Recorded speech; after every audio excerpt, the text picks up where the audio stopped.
Hey everybody, just wanted to talk about two topics, the verdict of the Keith Lamont Scott shooting and Tim Kaine's dumbass tweet about gun violence when a car and a knife was actually used in the attack.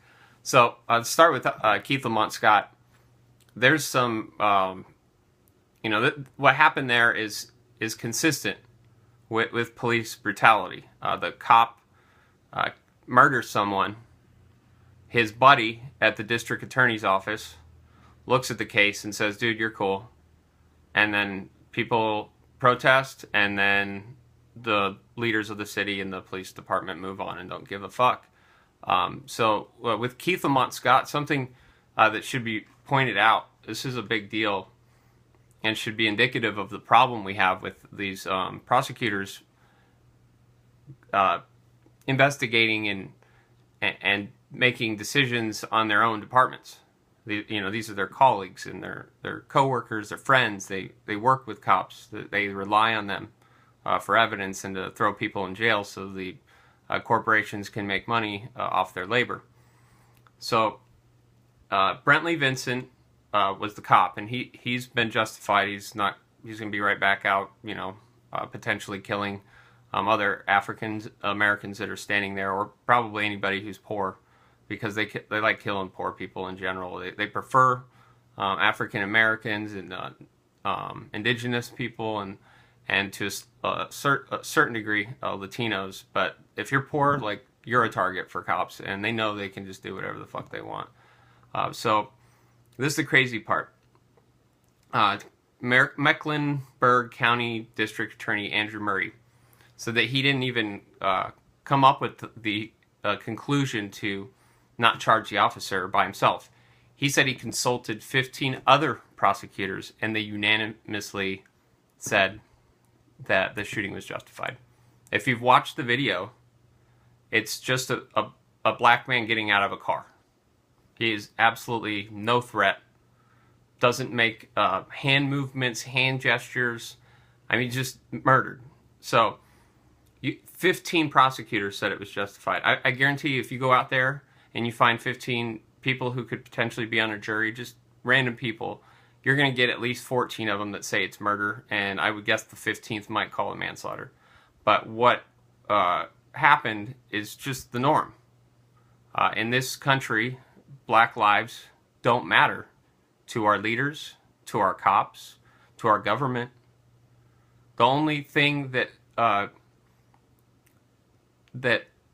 our white male-dominated leadership values about the black community is their value to extort from them. So cops use civil forfeiture. That's why there's so many interactions. They're trying to do drug busts, and they're trying to take people's cash. So civil forfeiture was part of the Patriot Act, and basically what it means is if you're suspected of a crime, they can take all your shit.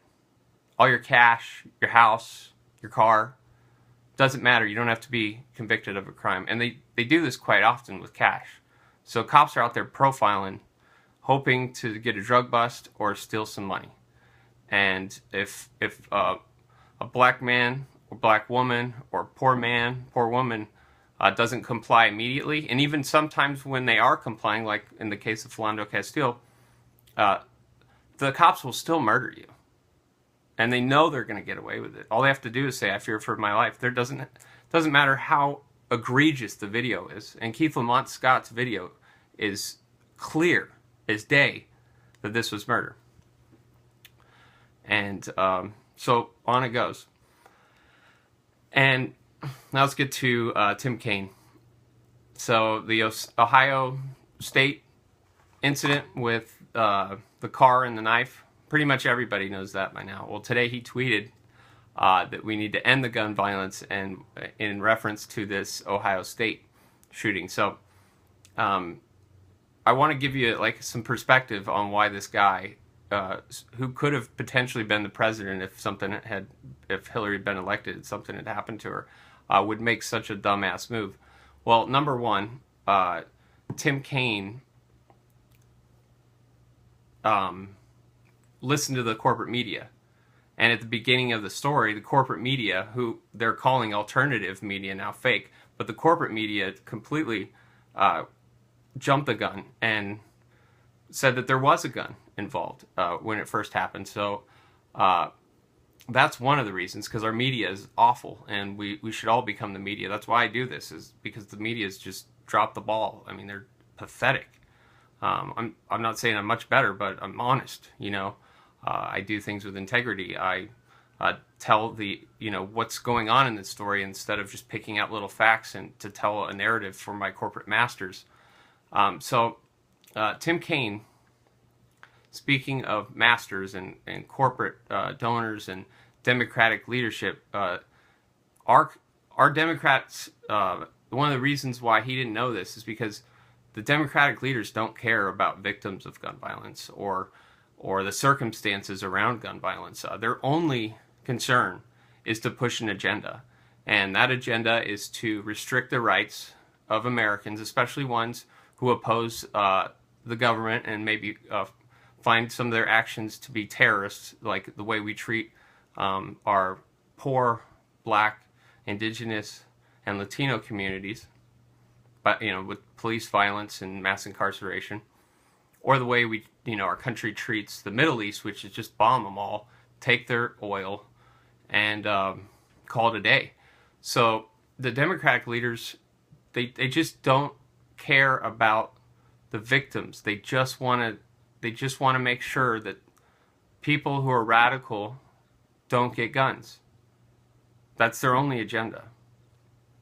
And trust me, if the right wing's about to start asking for gun regulations soon, because there's fascism coming, and it's time that we embrace the fact that guns are here. There's more people more guns in America than actual people. So how you can get rid of them all? I mean, that's like trying to fight a war on drugs. I mean, that's how fucking stupid it is. And do you think the Black Panthers would have been as effective if they went walking around with picket signs? Do you think the communists fought and defeated the fascist Nazis with peace and love? No. And some shit might be coming. It may not, but if there's an economic collapse and a few incidents cause some conflict, you could see some really crazy shit happening during Trump's presidency. So that's all for today. Love all of you, and please subscribe to my YouTube channel if you're watching this on Facebook. It's Rising Phoenix Media on YouTube. Love you guys. Have a good one. Bye.